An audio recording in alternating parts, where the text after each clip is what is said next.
नमस्कार दोस्तों। आपने वो कहावत तो सुनी ही होगी, अपना काम बनता बाढ़ में जाए जनता।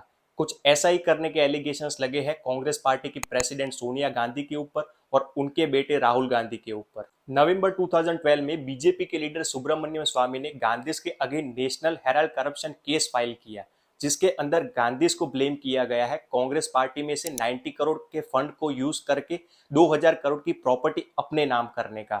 इन प्रॉपर्टीज की कीमत ऑन पेपर 2000 करोड़ बताई जा रही है, मगर आप जानते ही होंगे कि इंडिया में लोग टैक्स सेव करने के लिए प्रॉपर्टीज की कीमत ऑन पेपर कम दिखाते हैं। अदरवाइज इन प्रॉपर्टीज की मार्केट वैल्यू की बात करें तो 6000 करोड़ से भी ज्यादा की बताई जा रही है। तो आज की इस वीडियो में हम समझेंगे नेशनल हेराल्ड करप्शन केस है क्या। मगर वीडियो शुरू करने से पहले एक छोटी सी रिक्वेस्ट, अगर आपने चैनल को सब्सक्राइब नहीं किया तो प्लीज चैनल को सब्सक्राइब कर दीजिए। Thank you. अब सबसे पहला सवाल ये आता है कि नेशनल हेराल्ड है क्या। तो नेशनल हेराल्ड एक न्यूज़पेपर था जिसको 1938 में इंडिया के फर्स्ट प्राइम मिनिस्टर और राहुल गांधी के ग्रेट ग्रैंडफादर जवाहरलाल नेहरू ने स्टार्ट किया था। अब किसी भी न्यूज़पेपर को रन करने के लिए काफी पैसे चाहिए होते हैं, क्योंकि देश भर से खबरें लानी होती है, स्टाफ को सैलरीज देनी होती है। तो नेशनल हेराल्ड न्यूज़पेपर को फाइनेंशियली बैकअप उसकी पेरेंट कंपनी करती थी, एसोसिएटेड जर्नल्स लिमिटेड, जिसको एजेएल भी कहा जाता है। एजेएल को 1937 में नेहरू के द्वारा बनाया गया था, जिसको 5000 फ्रीडम फाइटर शेयर होल्डर्स बन के सपोर्ट कर रहे थे। उस समय नेशनल हेराल्ड इंडिया में बहुत पॉपुलर था, बिकॉज न्यूज़पेपर में रेगुलरली देशभक्तों को पसंद आए वैसे आर्टिकल छापे जाते थे, और खुद नेहरू भी रेगुलरली अपने तीखे मिजाज में अंग्रेजों के खिलाफ कॉलम्स लिखा करते थे। और ये बात अंग्रेजों को पसंद नहीं आई, इसलिए नेशनल हेराल्ड पर 1942 में बैन लगा दिया गया। पर 3 साल के बाद इस बैन को हटा दिया गया और न्यूज़पेपर फिर से पब्लिश होने लगा था। 1947 तक जवाहरलाल नेहरू नेशनल हेराल्ड के चेयरमैन थे, पर इंडिया के इंडिपेंडेंस के बाद उन्होंने चेयरमैन के पद से रिजाइन कर दिया और इंडिया के प्राइम मिनिस्टर की ड्यूटी पर फोकस करने लगे। मगर कांग्रेस पार्टी का इन्फ्लुएंस न्यूज़पेपर पर अब भी बरकरार था, और अब नेशनल हेराल्ड एक न्यूज़पेपर की जगह कांग्रेस पार्टी की पॉलिसी और उसके एजेंडास को प्रमोट करने लगा था। इस बात की पुष्टि खुद जवाहरलाल नेहरू ने की थी अपने मैसेज में, जो उन्होंने 1963 में नेशनल हेराल्ड की सिल्वर जुबली पर भेजा था। नेशनल हेराल्ड में इंडिया के काफी जाने माने जर्नलिस्ट काम करते थे। इसकी वजह से नेशनल हेराल्ड ने अपनी पॉपुलैरिटी काफी समय तक बरकरार रखी, मगर 2008 में कुछ फाइनेंशियल प्रॉब्लम्स की वजह से नेशनल हेराल्ड को फिर से बंद करना पड़ा।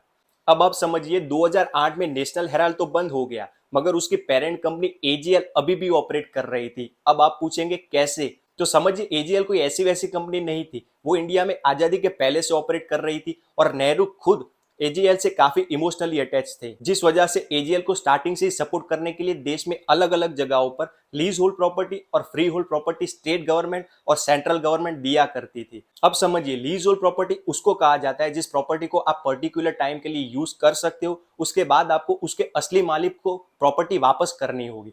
फ्री होल्ड प्रॉपर्टी का मतलब ये है कि आपको प्रॉपर्टी फ्री में दी जा रही है और उस पर आपका पूरा मालिकाना हक होगा, और आप प्रॉपर्टी को बेच भी सकते हो। तो एजेएल के पास ये दोनों ही तरह की प्रॉपर्टीज थी। तो नेशनल हेराल्ड जब बंद हुआ तब एजेएल न्यूज बिजनेस छोड़कर प्रॉपर्टी बिजनेस में आ गया और अपनी प्रॉपर्टीज को रेंट पे देकर या मोनिटाइज कर कर पैसे अर्न करने लगा। और सारी कंट्रोवर्सी शुरू होती है एजेएल के एसेट्स को लेकर, जिनकी ऑन पेपर वैल्यू दिखाई जा रही है 2000 करोड़, मगर हम मार्केट वैल्यू की बात करें तो इन प्रॉपर्टीज की कीमत 6000 करोड़ से भी ज्यादा है। और गांधीज के ऊपर ये ब्लेम है कि उन्होंने कांग्रेस पार्टी के फंड में से 90 करोड़ रुपए स्पेंड करके ये 6000 करोड़ की प्रॉपर्टी अपने नाम कर ली है। तो उन्होंने ये किया कैसे, ये समझते हैं। देखिए, अगर हम एजेएल की ओनरशिप की बात करें तो हम ये कह सकते हैं कि कांग्रेस पार्टी एजेएल कंपनी को ओन करती है, बिकॉज जो भी हायर अथॉरिटीज एजेएल में है वो लोग कांग्रेस पार्टी से बिलोंग करते हैं, और एजेएल में ज्यादातर शेयर होल्डर्स जो है वो भी कांग्रेस पार्टी के हैं।